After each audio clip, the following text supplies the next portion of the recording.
The gentlewoman from New York, Ms. Ocasio-Cortez, is recognized for 5 minutes.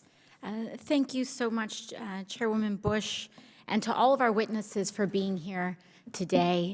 But I just have to underscore how grateful we are for Representative Bush's leadership and determination in securing such a historic and unprecedented hearing, not just for this committee, but for the country. So thank you. We know that private insurance is the primary health coverage for 2/3 of Americans, with the majority of private insurance being employer-sponsored. But what I think most people in the U.S., most working-class people need to contend with is the fact that the money employers spend on health benefits, and particularly for-profit private health insurance, comes from the money that they would have otherwise spent on our wages.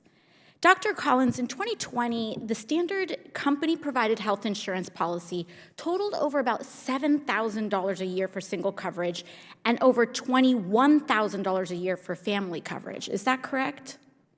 Yes. And with employer-sponsored insurance, your employer pays a large portion and you pay a smaller portion, correct? Yes. So in the case of individual coverage, if the total cost is around $7,400 and your employer pays, say, $6,200 and then you pay for around $1,200, now that's thousands of dollars more that everyday people could be saving per year if it weren't going directly to insurance companies' private profits, correct? Yes. Interesting.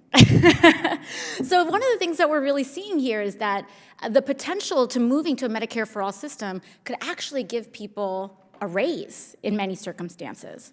Now, a common rebuttal to that, and a common rebuttal to Medicare for all that you'll hear from conservatives and the right, is that we would merely just change the way in which that same premium is charged, and that those same dollars would come that are coming out of our paychecks now will then just be coming out in the form of taxes. But the truth is that Medicare for All actually lowers the overall cost of health care as well. Dr. Collins, isn't it true that Medicare for All would also reduce the average total costs for lower and middle income families by eliminating more medical expenses than they would pay in taxes? Depending on how it was structured, there is that possibility, particularly in terms of getting provider prices down, which drive these costs that people are paying. Mm-hmm. Thank you. And you don't even have to take just our word for it. In fact, that conclusion has been confirmed via thorough research by the Center for a Responsible Federal Budget. We also know that Medicare for All is much cheaper than private insurance. Dr. Collins, public options like Medicare actually pay hospitals and service providers less than private insurance companies have to for the same service. So a single-payer public option would drive down costs additionally through its ability to negotiate on health services and drug prices. Isn't that right? That's very true. And in fact, I think the evidence for that isn't just theoretical, it isn't just calculated by think tanks, but we see it in everyday life.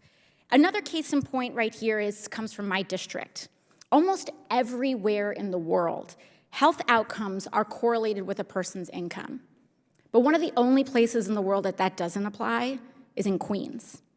One of the handful of zip codes where your income does not determine the quality of healthcare that you have. And the reason for that is our crown jewel of a public hospital, Elmhurst Hospital in Queens. Years ago, we as a community made a commitment that we would never turn anybody away based on their health insurance status, their documentation status, their housing, or their income.